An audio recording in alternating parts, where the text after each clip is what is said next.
Le nom de Reza Pahlavi, le fils du dernier Shah d'Iran, est scandé aux quatre coins du pays, selon de nombreuses vidéos diffusées sur les réseaux sociaux. Contactés sur place, des manifestants témoignent de l'engouement grandissant pour le prince héritier, dans un climat de profonde détestation de la République islamique. Cet homme, âgé de 65 ans qui vit en exil aux États-Unis, est perçu comme le symbole du retour à la monarchie, une ère où le nationalisme perse, mais également la modernité, guidait la politique de son père, le Shah Mohammad Reza Pahlavi, renversé par la révolution de 1979.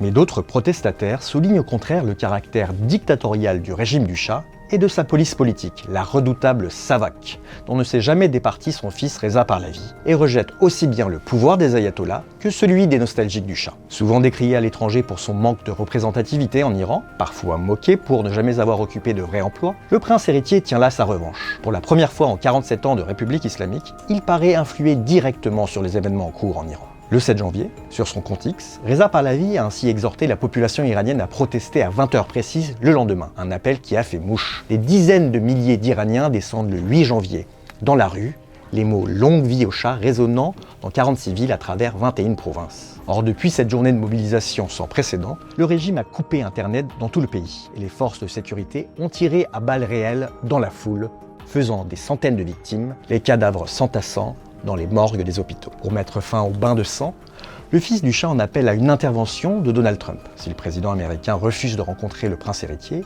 il dit néanmoins réfléchir à des frappes ciblées contre le régime. D'après ses détracteurs, en tête desquels le régime iranien, Reza Pahlavi ne serait qu'une marionnette au service des États-Unis et d'Israël. Le seul chef de gouvernement étranger à avoir accepté de le rencontrer est le premier ministre israélien Benyamin Netanyahou, à Jérusalem, en avril 2023. Et 2 ans plus tard, lorsque l'armée israélienne bombarde l'Iran, le fils du Shah est l'un des rares opposants iraniens à refuser de condamner les frappes. Néanmoins, en Israël, on dément tout soutien gouvernemental à Reza Pahlavi et on assure que c'est au peuple iranien de choisir ses dirigeants. En tout cas, 47 ans après la chute du Shah, l'hypothèse d'un retour à Téhéran de son fils renaît de ses cendres.